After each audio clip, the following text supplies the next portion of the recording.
Hello दोस्तों, welcome to the movie diaries. दोस्तों, आज की फिल्म द मोटरसाइकिल डायरीज। दोस्तों, क्या आप हीरो का मतलब जानते हो? हीरो तो वो होता है न जो सच के लिए लड़ता है अपनी आखिरी सांस तक। जब तक जीता है तो लोग उसे पागल समझते हैं, लेकिन उसके जाने के बाद लोगों को एहसास होता है कि उन्होंने क्या खो दिया। एक आदमी जिसे हथियार उठाने के लिए मजबूर किया गया, क्योंकि उसने कहा था बिना हथियार के क्रांति नहीं आ सकती। एक डॉक्टर जो जख्म भरने निकला था, पर दुनिया के घाव देखकर उसका दिल पसीज गया। वो झुकता नहीं था, रुकता नहीं था, बिकता नहीं था। उसकी आंखों में क्रांति थी और दिल में इंसाफ का जुनून। जब दुनिया कॉम्प्रोमाइज़ कर रही थी तो वो एक ऐसी दुनिया का सपना देख रहा था जहां हर इंसान आज़ाद हो और हर आवाज़ जिंदा। नाम था अर्नेस्टो, पर दुनिया ने उसे पुकारा चे गुएरा। कहानी की शुरुआत होती है 1952 के अर्जेंटीना में। अर्नेस्टो गुएरा एक 24 साल का मेडिकल स्टूडेंट था, अस्थमा से जूझता हुआ, लेकिन उसकी आंखों में चमक है। वो अर्जेंटीना के कैपिटल ब्यूनस आयरेस में एक वेल ऑफ फैमिली से बिलोंग करता है। उसके पास एक सिक्योर फ्यूचर है, एक डॉक्टर बनने का, एक सुविधाओं से भरी जिंदगी जीने का। घर के ड्राइंग रूम में मैप्स लगे हैं, लाइब्रेरी में किताबें हैं और समाज के नज़र में वो एक रिस्पेक्टेबल यंग मैन है। मगर इस शहर के सुकून के पीछे कुछ और भी है, एक रेस्टलेसनेस। अर्नेस्टो अंदर ही अंदर कुछ और चाह रहा है। उसका दोस्त अल्बर्टो ग्रानडो, वो थोड़ा मस्ती भरा, थोड़ा केयरलेस, लेकिन दिल का साफ, जो एक बायोकेमिस्ट है, जो जिंदगी को किसी टेक्स्ट बुक के तरीके से नहीं, सड़कों के साथ समझना चाहता है। अल्बर्टो के पास एक आइडिया है, चलो साउथ अमेरिका घूमते हैं, तुम्हारे ग्रेजुएशन से पहले एक आखिरी सफर। उसे प्रपोज करता है, एक 4 महीने की मोटरसाइकिल ट्रिप साउथ अमेरिका से होते हुए। वो कोई लग्जरी ट्रिप नहीं होता, एक पुरानी नॉर्टन 500 मोटरसाइकिल और एक मैप जिसमें पूरा कॉन्टिनेंट बना होता है। प्लान है अर्जेंटीना से चिले, पेरू और फिर वेनेजुएला तक जाना, पूरा लैटिन अमेरिका को करीब से देखना। ये प्लान अर्नेस्टो के लिए एक ब्रेक होता है, लेकिन उसके दिल के किसी कोने में ये एक अवेकनिंग का बीज बन चुका होता है। हो सकता है उस वक्त वो खुद भी नहीं जानता हो, लेकिन वो ट्रिप साउथ अमेरिका देखने के लिए नहीं था, वो उस साउथ अमेरिका को महसूस करने के लिए था जो किताबों में नहीं लिखा गया। जब अर्नेस्टो अपने पेरेंट्स को गुड बाय कहता है, उस दृश्य में ज़्यादा दिखावा नहीं होता।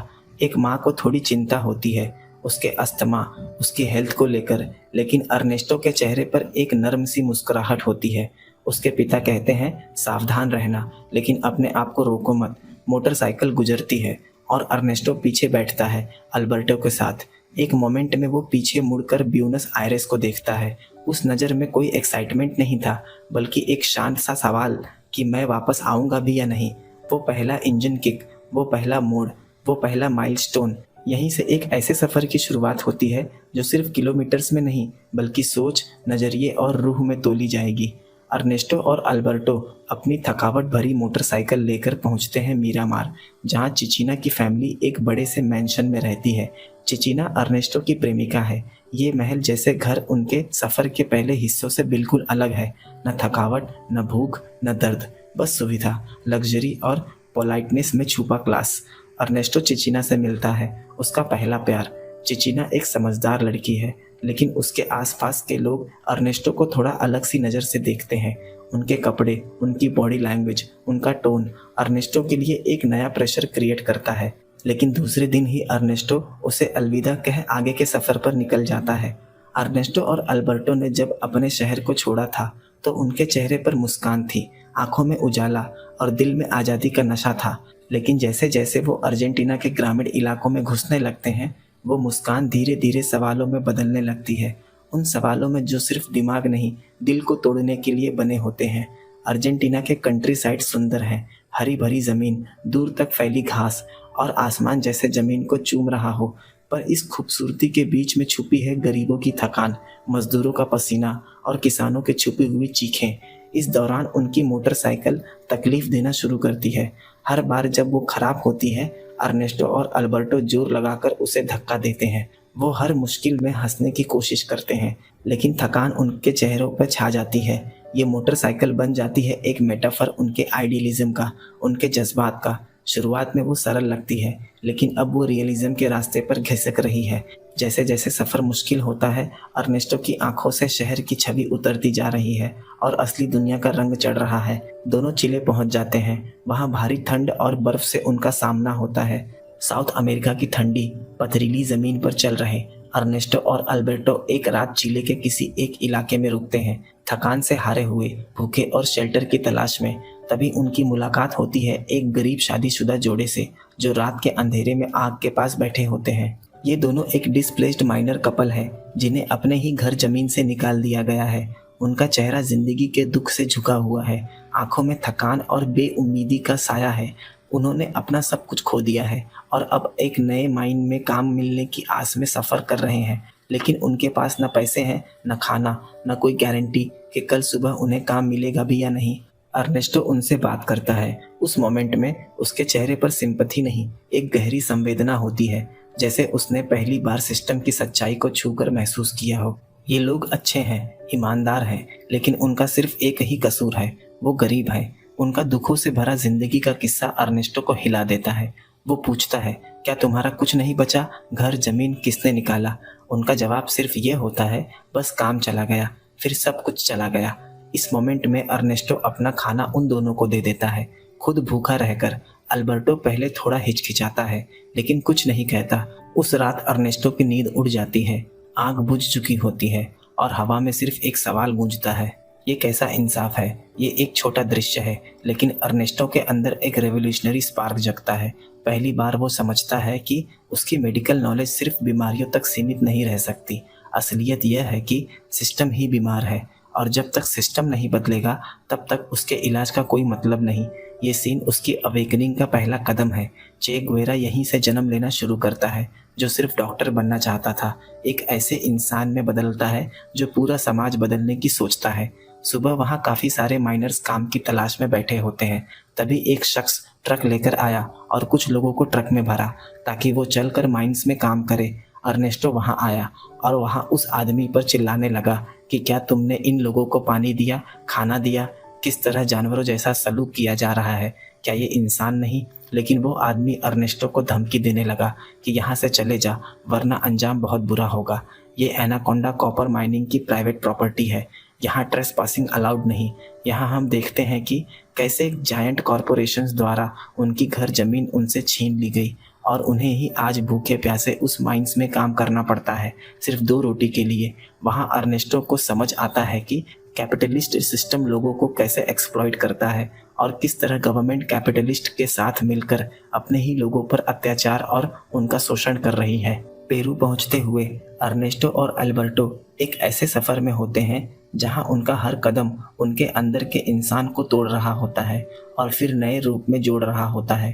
पहले वो सिर्फ साउथ अमेरिका देखना चाहते थे, लेकिन अब वो साउथ अमेरिका महसूस कर रहे हैं। उसकी मिट्टी, उसकी दुखद कहानियाँ और उन लोगों का दर्द जो हमेशा से छुप कर जीते आए हैं।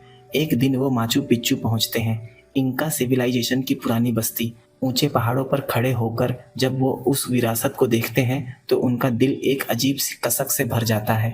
अर्नेस्टो खुद से पूछता है, ये सब कौन था और उनका क्या हुआ? इनका लोगों ने बिना मशीन्स के, बिना वेस्टर्न टेक्नोलॉजी के एक शानदार नगर बनाया था, और फिर आए कॉलोनाइजर्स जिन्हें सिविलाइज करने का घमंड था और उन्होंने सब कुछ छीन लिया। माचू पिच्चू उनके सामने खामोशी से चीख रहा होता है, उस खोए हुए गौरव का मातम कर रहा होता है। अर्नेस्टो के दिल में एक उलझन जन्म लेती है, आखिर किसने तय किया कि कौन सिविलाइज्ड है?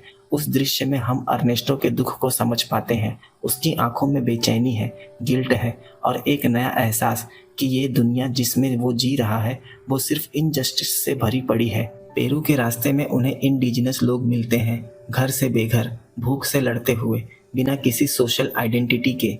उनके पास जुबान है, लेकिन उनकी बात सुनने वाला कोई नहीं। ये वही लोग हैं जिनके पूर्वजों ने माचू पिच्चू बनाया था और आज वो रोड पर बंजारों जैसे जिंदगी जी रहे हैं। अर्नेस्टो उनसे बात करता है। हर एक चेहरा एक कहानी है और हर कहानी में एक ही दर्द है कि हमें भुला दिया गया है। वो लिखता है अपनी डायरी में, how is it possible that I feel nostalgia for a world I never knew. इस एक लाइन में पूरा दर्द छुपा है। ये कैसे हो सकता है, जैसे ये मेरे अपने ही लोग हैं। एक ऐसी दुनिया के लिए उसे पीड़ा क्यों हो रही है जिसे वो जानता भी नहीं। वो महसूस करता है कि उनका दर्द उसका अपना बन गया है और यहीं से वो सिर्फ एक ट्रैवलर नहीं रहता, वो एक विटनेस बन जाता है और फिर धीरे धीरे एक फाइटर। ये दृश्य चे गुवेरा के अंदर की आंख खोल देता है। उस मोमेंट के बाद वो सिर्फ जियोग्राफी नहीं देख रहा होता, वो हिस्ट्री, इनजस्टिस और आइडेंटिटी की जड़ तक पहुंच रहा होता है। उसके बाद अर्नेस्टो और Alberto San Pablo leper colony पहुंचते हैं। लीपर यानी कोढ़ से ग्रसित मरीज। कॉलोनी अमेज़न रिवर के किनारे स्थित है और यहाँ का सिस्टम समाज को झटका देता है। रिवर्स के एक तरफ डॉक्टर्स और स्टाफ की कॉलोनी, दूसरी तरफ लीपर्स का, जैसे इंसानियत दो हिस्सों में बांट दी गई हो। अर्नेस्टो का पहला रिएक्शन होता है कंफ्यूजन और गुस्सा। ये लाइन किसने बनाई, वो सोचता है। डॉक्टर्स ग्लोव्स पहनते हैं, पेशेंट्स से डिस्टेंस बना के रखते हैं, जैसे वो कोई इंसान नहीं, बीमारी हो गए हों। पर जब अर्नेस्टो उनसे मिलता है तो उसे सिर्फ इंसान नजर आते हैं, जो हंस रहे हैं, बातें कर रहे हैं, दर्द छुपा रहे हैं। वो ग्लोव्स उतार देता है। जब एक पेशेंट के जख्म छूता है तो सब डर जाते हैं, लेकिन अर्नेस्टो डरता नहीं। उसका हाथ लीपर को छूता है और उस छूने में एक इज्जत, एक बराबरी का जज्बा होता है। लोग उसे देखते हैं जैसे वो किसी और दुनिया से हो। पर अर्नेस्टो सिर्फ इतना सोचता है, अगर वो इंसान है तो मैं उनसे अलग कैसे हूँ। ये छोटी सी हरकत एक क्रांति का बीज होती है। अर्नेस्टो एक डॉक्टर के रूप में उनका इलाज नहीं करता, एक भाई के रूप में उनका दर्द महसूस करता है। उसी लीपर कॉलोनी में अमेज़न के बीच अर्नेस्टो का 24th बर्थडे होता है। एक छोटी सी पार्टी होती है, लेकिन उस रात अर्नेस्टो एक स्पीच देता है जो सिर्फ लफ्ज़ों का जोड़ा नहीं होती, बल्कि एक आग का ऐलान होती है। वो कहता है, एक नया इंसान उसके अंदर जन्म ले रहा है, जो लैटिन अमेरिका की एकता और न्याय के लिए लड़ना चाहता है। उस रात वो डिक्लेयर करता है कि साउथ अमेरिका एक ही जिस्म है, और अगर एक हिस्सा दर्द में है तो पूरा जिस्म बेचैन होगा। उनका लैंग्वेज चेंज होता है। अब मैं की जगह हम आता है। वो अब रुकने वाला नहीं। और फिर आती है वो रात जब अर्नेस्टो डिसाइड करता है कि वो रिवर क्रॉस करेगा, बिना किसी बोट के, तैर कर। ये सिर्फ एक नदी नहीं होती, ये उस रिवर का नाम है जो प्रिविलेज डॉक्टर्स और नेग्लेक्टेड पेशेंट्स के बीच बह रही थी। और अर्नेस्टो डिसाइड करता है कि वो उस भेदभाव को मिटा देगा। रात अंधेरी है, लीपर पेशेंट्स दूसरी तरफ से उसे देख रहे हैं। वो तैरता है, थक कर भी नहीं रुकता। यह उसकी रूह का संघर्ष है। हर स्ट्रोक के साथ वो सिस्टम के अगेंस्ट जा रहा है। और जब वो पार पहुंचता है, भीगा हुआ, थका हुआ, लेकिन जीता हुआ, तो लीपर पेशेंट्स उसे गले लगाते हैं। उनकी आंखों में खुशी नहीं, अपनापन होता है। पहली बार वो एक डॉक्टर नहीं, वो अपना लगता है। इस दृश्य में अर्नेस्टो मर के फिर जन्म लेता है, नए विचार के साथ, नए मिशन के साथ। वो डायरी लिखना जारी रखता है, लेकिन अब उसमें मेडिसिन नहीं, इंसानियत का इलाज लिखा जाता है। सैन पाब्लो से निकलते वक्त अर्नेस्टो और अल्बर्टो एक एयरपोर्ट पर होते हैं। दोनों चुप हैं, न कोई मजाक, न कोई प्लान, न वो पुरानी हंसी, सिर्फ एक गहरा सन्नाटा। ये एक इमोशनल मोमेंट है। दोस्ती के अलावा उस सफ़र ने अर्नेस्टो को कम्प्लीटली बदल दिया होता है। सफ़र ख़त्म होने के करीब था। माचू पिच्चू से लीपर कॉलोनी, हर मोड़ पर अर्नेस्टो और अल्बर्टो ने सिर्फ साउथ अमेरिका नहीं देखा, खुद को देखा, बदलते हुए, बिखरते हुए और फिर नए रूप में जुड़ते हुए। लेकिन अब वक्त आया था विदाई का। एक ऐसा पल जो दिखने में शांत था, लेकिन अंदर से तूफान जैसा। अल्बर्टो जानता है कि उसका सफ़र अब ख़त्म हो रहा है।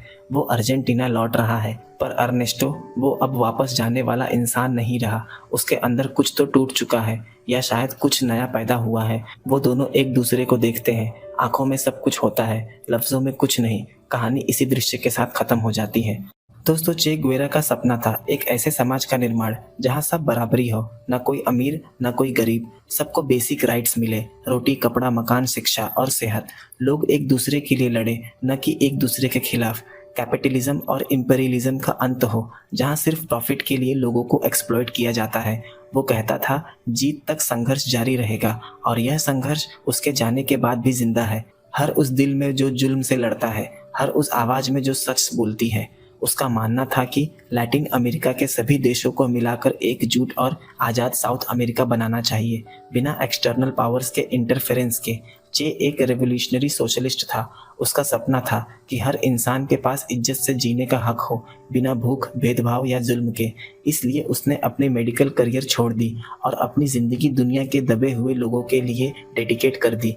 चे गुवेरा गहराई से कम्युनिस्ट आइडियोलॉजी से प्रभावित थे, लेकिन वो सिर्फ थियरी के फॉलोवर नहीं थे। उन्होंने उस आइडियोलॉजी को अपनी ज़िंदगी में उतारा, उसके लिए लड़े और जान तक दे दी। क्यूबन रेवोल्यूशन के बारे में जानते हैं ताकि आपको इतिहास का पता चले। 1956 में चे ने फिडेल कास्त्रो के साथ मिलकर क्यूबन रेवोल्यूशन में भाग लिया। जब रेवोल्यूशन जीता तो चे ने क्यूबा के अंदर agrarian reforms, health care, education और इकोनॉमिक प्लानिंग में मेजर रोल निभाया, पूरा कम्युनिस्ट मॉडल एस्टैब्लिश करने में। चे का मानना था कि रेवोल्यूशन बिना हथियार के संभव नहीं, इसलिए उन्होंने गुरिल्ला वॉरफेयर को सपोर्ट किया। चे गुवेरा के विजन और एक्शंस दुनिया के कैपिटलिस्ट और इंपीरियलिस्ट पावर्स के लिए डायरेक्ट थ्रेट थे। चे ने कैपिटलिज्म, इंपीरियलिज्म और फाइनेंशियल मोनोपोलीज के खिलाफ लड़ाई छेड़ी थी और उसका ये मिशन ग्लोबल बैंकिंग सिस्टम के लिए था, जो रोथशाइल्ड का एक पार्ट है। वो आर्म्ड रिवॉल्यूशन के जरिए इंपीरियलिज्म और मल्टीनेशनल कॉरपोरेशंस के कंट्रोल के खिलाफ लड़ाई में था। स्पेशली उनकी लड़ाई यूएस इन्फ्लुएंस को क्यूबा से ख़त्म कर देने की थी। चे का एक मेजर गोल था, मुझे अपने लोगों को इकोनॉमिक और पॉलिटिकल फ्रीडम देना है, जहां पॉवर्टी का हल हो और जहां रिसोर्सेज किसी एक स्मॉल इलाइट ग्रुप के कंट्रोल में ना हो। चे ने लैटिन अमेरिका के रिसोर्सेज जैसे ऑयल, मिनरल्स, एग्रीकल्चर को मल्टीनेशनल कॉरपोरेशंस के कंट्रोल से निकालने की बात की थी। रोथशाइल्ड और उसके जैसे फाइनेंशियल एम्पायर्स का इंटरेस्ट था इन रिसोर्सेज को कंट्रोल करना, क्योंकि ये उनका प्रॉफिट सोर्स था। चे की रेवोल्यूशनरी आइडियाज से उसका बिजनेस मॉडल और जियोपॉलिटिकल स्ट्रेटेजी थ्रेटेंड हो रहा था। चे ने क्यूबन रेवोल्यूशन 1959 में फिडेल कास्त्रो के साथ मिलकर यूएस बैक्ड गवर्नमेंट को गिराया। क्यूबा को यूएस डॉलर और इंटरनेशनल फाइनेंशियल सिस्टम से इंडिपेंडेंट बनाने की कोशिश की गई और क्यूबा ने अपने रिसोर्सेज को कंट्रोल करना शुरू किया, जो डायरेक्टली रोथशाइल्ड और वेस्टर्न फाइनेंशियल इंटरेस्ट्स के लिए एक थ्रेट था। उसने अमेरिका के इन्फ्लुएंस और कंपनीज को निकाल दिया और कम्युनिस्ट रास्ता चुना, सोवियत यूनियन का साथ। अमेरिका को यह बर्दाश्त नहीं हुआ। उन्हें लगा कि कम्युनिज्म अब लैटिन अमेरिका में घुस गया है। जब 1959 में चे गुवेरा ने क्यूबा में कम्युनिस्ट रेवोल्यूशन जीती और क्यूबा ने अमेरिका के अगेंस्ट जाकर सोवियत यूनियन से दोस्ती कर ली। अक्टूबर 1962 में अमेरिका ने स्पाई प्लेन्स के जरिए देखा कि सोवियत यूनियन ने क्यूबा में न्यूक्लियर मिसाइल्स तैनात कर दिए हैं। सिर्फ 145 किलोमीटर दूर है फ्लोरिडा से। ये मिसाइल्स अगर लॉन्च होते तो अमेरिका के मेजर सिटीज़ कुछ ही मिनट में तबाह हो जाते। तब US president John F Kennedy ने कहा, ये बर्दाश्त नहीं किया जाएगा। यूएस नेवी ने क्यूबा का नावल ब्लॉकेड कर दिया। किसी भी और मिसाइल को आने से रोका गया। 13 दिन तक पूरी दुनिया की सांस रुकी हुई थी। अमेरिका और यूएसएसआर के बीच कभी भी न्यूक्लियर वॉर हो सकता था। लोग बंकर्स बना रहे थे, राशन स्टोर कर रहे थे। अंत में क्या हुआ? यूएसएसआर ने मिसाइल्स क्यूबा से हटा लिए। बदले में यूएस ने क्यूबा पे कभी अटैक न करने का प्रॉमिस किया। चे उस वक्त क्यूबा में था और वॉर के लिए रेडी था। बाद में उसने कहा, अगर मिसाइल्स क्यूबा के कंट्रोल में होते तो हम उन्हें चला देते, चाहे दुनिया बर्बाद ही क्यों ना हो जाए। ये इंसिडेंट कोल्ड वॉर का सबसे खतरनाक मोड़ था, जहां सिर्फ कुछ रॉन्ग डिसीजंस में दुनिया थर्ड वर्ल्ड वॉर के जैसी सिचुएशन में पहुंच गई थी। चे गुवेरा को मारना अमेरिका के लिए बहुत ही जरूरी हो गया। चे गुवेरा सिर्फ एक रेवोल्यूशनरी नहीं था, बल्कि अमेरिका के नज़रिए से एक ग्लोबल थ्रेट बन चुका था, जो हर जगह रेवोल्यूशन फैला रहा था। क्यूबन रेवोल्यूशन के बाद चे रुका नहीं। उसने लैटिन अमेरिका के हर कोने में रेवोल्यूशन की चिंगारी फैलानी शुरू की।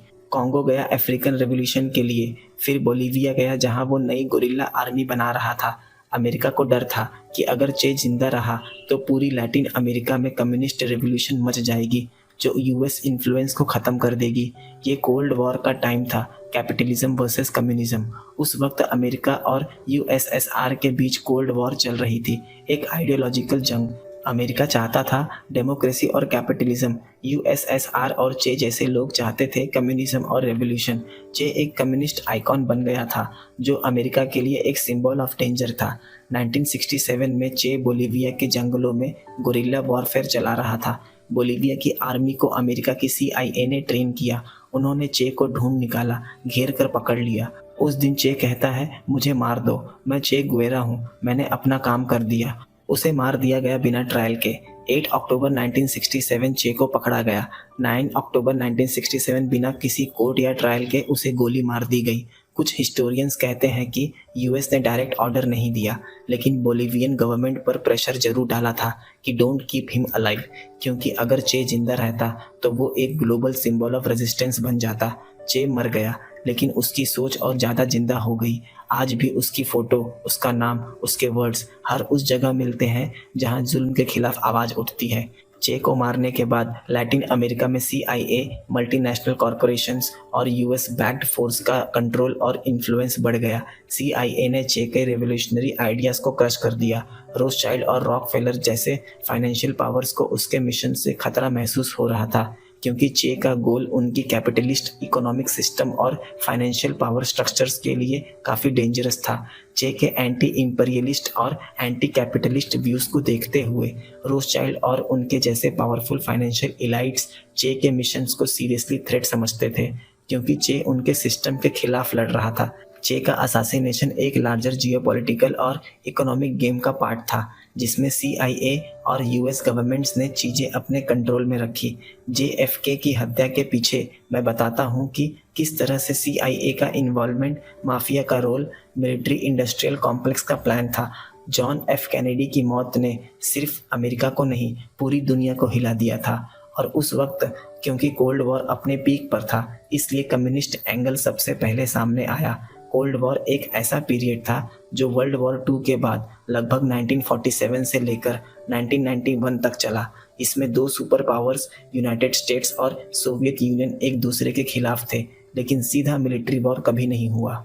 अमेरिका ने कैनेडी की हत्या करने वाले शख्स ली हार्वी ऑसवाल्ड का कम्युनिस्ट कनेक्शन दिखाया।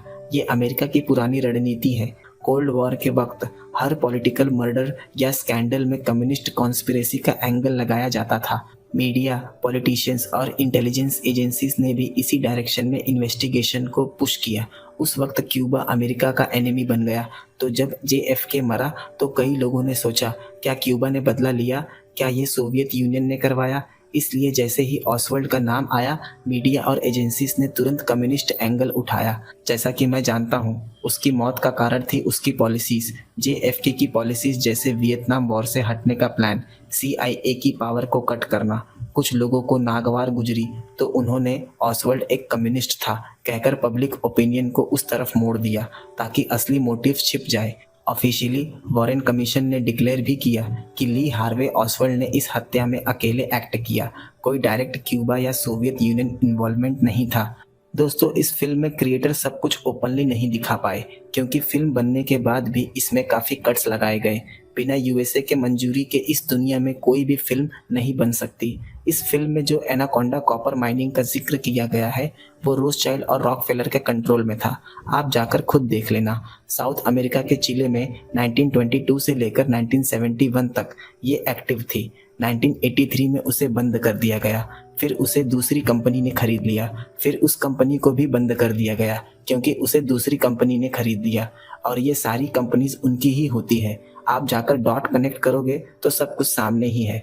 दोस्तों, आज के लिए इतना ही। मिलते हैं अगले वीडियो में एक नए एक्सप्लेनेशन के साथ। वीडियो अच्छी लगी हो तो वीडियो को लाइक, शेयर और चैनल को सब्सक्राइब जरूर कर दें।